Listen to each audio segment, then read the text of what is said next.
Hello dear students, welcome back.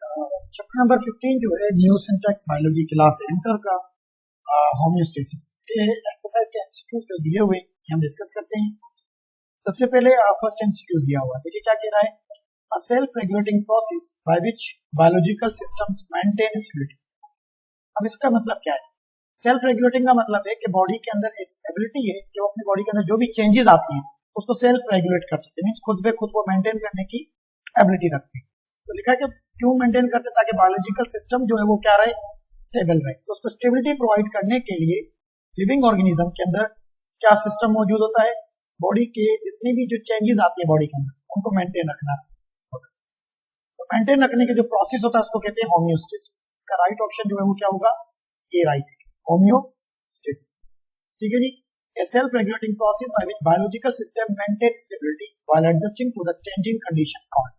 Environment के हिसाब से जो कंडीशन चेंज हो रही है उसको मेंटेन करने की जो एबिलिटी है उस प्रोसेस को नाम क्या देते हैं, होम्योस्टेसिस। एमसीक्यूज नंबर 2 क्या कह रहा है, which does not maintain a stable homeostatic condition whether it intensifies the change that is happening to the body। ये आपकी बुक की सीधी लाइन है, पॉजिटिव फीडबैक का एग्जांपल की बात कर रहा है।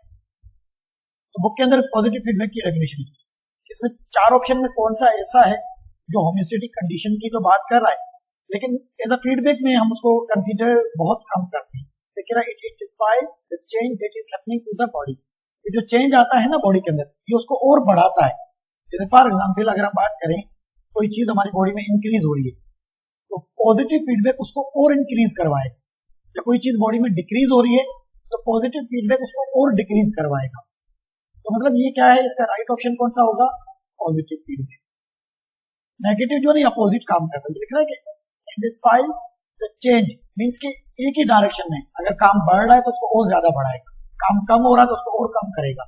इसका राइट ऑप्शन कौन सा होगा, पॉजिटिव फीडबैक। ठीक है बच्चों। उसके बाद जो है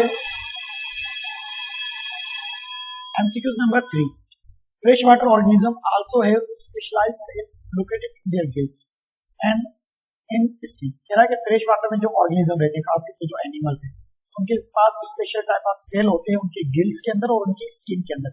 गिल्स किसके पास होती है, फिशेस वगैरह, और उनकी स्किन की बात करें, विच एक्टिवली एक्सट्रैक्ट, जो क्या करते हैं एक्टिव ट्रांसपोर्ट के जरिए एक्सट्रैक्ट करते हैं किसको, सोडियम आयंस को, क्लोरीन आयंस को and calcium ions from the external medium and excrete hydrogen ion और basic bicarbonate ions for acid base balance in the body fluids are called. तो उन सेल को क्या कहेंगे जो ये काम करते हैं, जो ये एक्टिवली एक्सट्रैक्ट करते हैं फ्रॉम द एक्सटर्नल मीडियम को, ये एक्सक्रिएट कर रहे होते हैं। तो उन सेल के स्पेशल जो सेल उनका नाम क्या होगा, ये उन सेल को कहा जाता है आयोनोसाइट्स का नाम देते हैं। ठीक है जी, आपकी बुक में मौजूद है। इसका राइट ऑप्शन कौन सा होगा, सी राइट।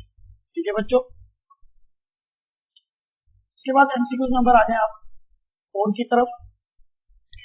एमसीक्यू नंबर 4 में क्या कह रहा है, renal cortex produce an important hormone necessary for the synthesis of the red blood cells।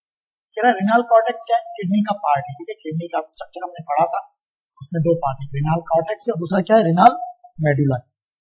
तो renal medulla उसमें कह रहा है कि कौन सा ऐसा हार्मोन है जो renal cortex प्रोड्यूस करता है जो रेड ब्लड सेल को बनाने में काम करता है, जिससे रेड ब्लड सेल बनते हैं।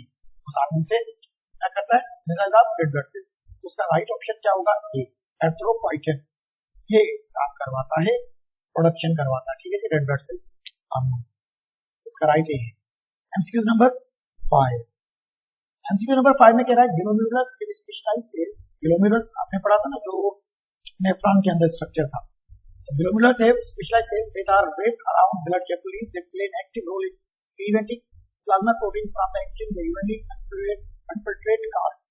तो उनको क्या नाम है, तो इसका राइट ऑप्शन होगा पोरोसाइट्स। लेकिन नेफ्रॉन जो है ना, उसके अंदर वो बाउंड कैप्सूल जो होता है और ग्लोमेरुलर फिल्ट्रेट, मतलब कि ग्लोमेरुलस के अंदर जो प्रेशर बनता है उसमें सारी चीजें नेफ्रॉन के अंदर पास हो जाती है। बाउंड कैप्सूल में सारी चीजें पास हो जाती है, लेकिन क्या प्लाज्मा प्रोटीन पास नहीं होती। प्लाज्मा प्रोटीन है और रेड ब्लड सेल है, व्हाइट ब्लड सेल, ये पास नहीं होते। क्यों नहीं होते, क्योंकि वहां पर एक लेयर होती है, इसकी बनी हुई है वो पोरोसाइट्स लेयर, पोरोसाइट सेल की बनी हुई लेयर है इसके पास। ठीक है बच्चों। उसके बाद एमसीक्यू नंबर देखें 6 में क्या कह रहा है।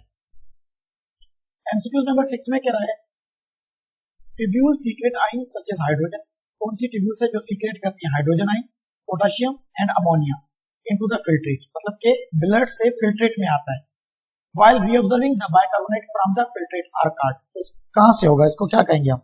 इसका राइट ऑप्शन क्या होगा? B option. करेक्ट ऑप्शन क्या है? एमसीक्यू नंबर 7 कह रहा है कि glomerular filtrate rate in which is proportional to the hydrostatic pressure exerted in the glomerulus parts. तो इसका भी राइट क्या होगा? वो भी डायरेक्टली प्रोपोर्शनल होगा. इसका राइट क्या होगा? बी राइट होगा. ठीक है जी. उसके बाद एमसीक्यू नंबर 8 का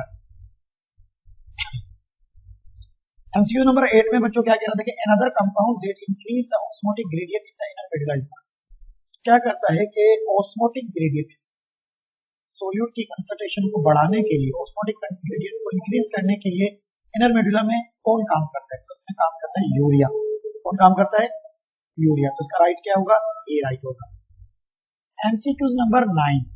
एमसीक्यू नंबर 9 में क्या कह रहा है? If the surrounding environment becomes hot, sorry MCQ number 9, the inflammation in the kidney due to the irritation of the kidney stone. Kidney stone की वजह से जो इन्फ्लेमेशन हो जाए किडनी में, उसको क्या नाम है? उसको कहते हैं लिथियोनेफ्राइटिस. लिथियो वर्ड जहां आ जाए, लिथियो वर्ड यूज कर रहे होते हैं किसके लिए? स्टोन के लिए. नेफ्राइटिस किसको कहते हैं? इन्फ्लेमेशन ऑफ द किडनी, मतलब स्टोन की वजह से किडनी में इन्फ्लेमेशन हो. फिर एमसीक्यू नंबर 10 है, if the surrounding environment become hot और person do strenuous physical activity, the heat produce in the body and rise body temperature above the suitable limit, this condition is called. इसका right होगा hyperthermia. ठीक है बच्चों, इसका right होगा B option. ये आपके एमसीक्यू से बुक पे जो हमने यहाँ पर डिस्कस किया, इनको ज्यादा मैं डिटेल में डिस्कस नहीं की क्योंकि ये आपकी बुक के लेक्चर्स ही हैं. पहले अगर लेक्चर समझे हुए तो ये आपको इजीली समझ में आए. थैंक यू बच्चों.